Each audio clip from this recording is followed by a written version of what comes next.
আমাদের ডিটেল বিষয়টা সমস্যা হয়েছে কি, আমরা বাইরের জন্য সবাই এখানে ছুটিতে আসছে, 15-20 জন মানুষ, সবার টিকিট এবং কি ভিসা সবকিছু বৈধ আছে, আকামা আছে। আচ্ছা, ওখান থেকে দেখা আমাদের চেকিং কইরা এরা কি করছে, আমাদেরকে ইমিগ্রেশনে পাঠাইছে। ইমিগ্রেশনে পাঠানোর পরে 2-3 জন আগে মহিলা এবং কি 2-3 জন পুরুষ নিয়ে এসে এখানে বসে রাখছে। আচ্ছা, কারো কাছে টাকা চাইছে, কারো কাছে এটা বলছে টাকাটা কে চাইছে?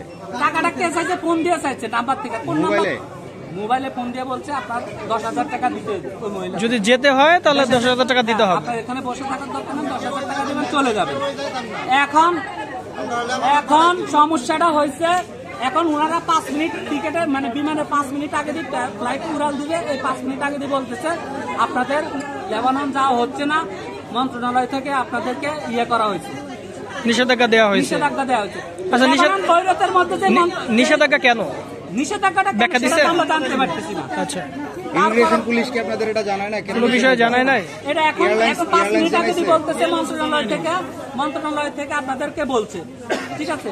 এখন আমরা যে মালটা বুকিং দিলাম, মালটা বুকিং দিয়ে আমরা ইমিগ্রেশনে দাঁড়াইলাম, লেবাননের যাত্রী কারা হচ্ছে একসাথে আসেন, এখানে এসে বলতেছে ভাই আমরা 3-4 জনে বসে রাখছি। কি সমস্যা? এই সমস্যা আমাদের টাকা চাইছে, একটা লোকে ফোন করে টাকা চাইছে, আমরা তো টাকা আনি নাই, আমরা তো সবাই লোকজন এবং কি আত্মীয় স্বজন সবাই, এবং কি ইমিগ্রেশন ঢুকা মানে কি একটা লোক সেফ মানে চলে যাবে, তারা চলে গেছে গাড়ি নিয়ে।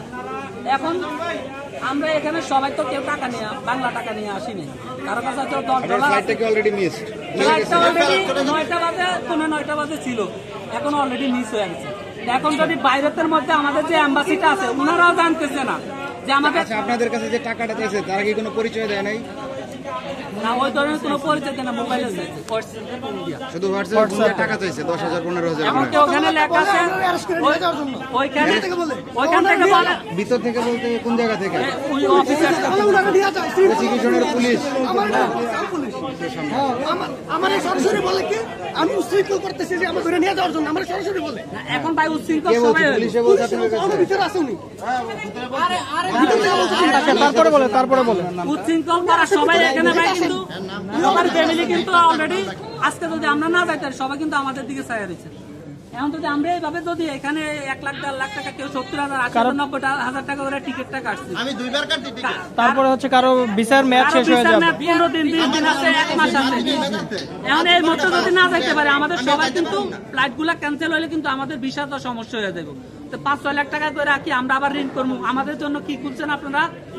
প্রবাসী কল্যাণ লোন, আমরা লোন নিতে হলে ওখানে আপনাদের 20,000 টাকা করে দিতে হয়, ঠিক আছে। 2 লাখ টাকা লোন করলে আমরা পাই হাতে কত? 80,000 টাকা, 1 লাখ 20,000 টাকা আপনারা গায়ে বলার। আমরা সমস্যাটা যদি এখন এম্বাসি যদি ওখান থেকে বাংলাদেশ এম্বাসি যদি কোনো সমস্যা থাকে, আমাদের তো ওখান থেকে বলতেছে কোনো সমস্যা নাই, লেবানন এম্বাসি থেকে বলতেছে কোনো সমস্যা নাই, বাংলাদেশ এম্বাসি। এখন এইখানে যদি এরা 5 মিনিটের ভিতরে সমস্যাটা করে, তো এই 5 মিনিটের সমস্যাটা সমাধান করবো কে ভাই বলেন? উনার কাছে টাকা চাইছে, আপনার কাছে কত টাকা চাইছে? 10,000 টাকা। পরিচয় কি দিছে? কি পরিচয় দিছে? উনি এয়ারপোর্টে সে কাজ করে। ওই হোয়াটসঅ্যাপের মধ্যে একটা বাংলাদেশ এয়ারপোর্টের বাংলাদেশ বিমানের একটা ছবি আছে, ওই নাম্বারটা একটু দিয়ে, নাম্বারটা একটু স্ক্রিনশট দিয়ে, যে নাম্বার থেকে কল আসলে স্ক্রিনশট দিয়ে একটু দিয়ে।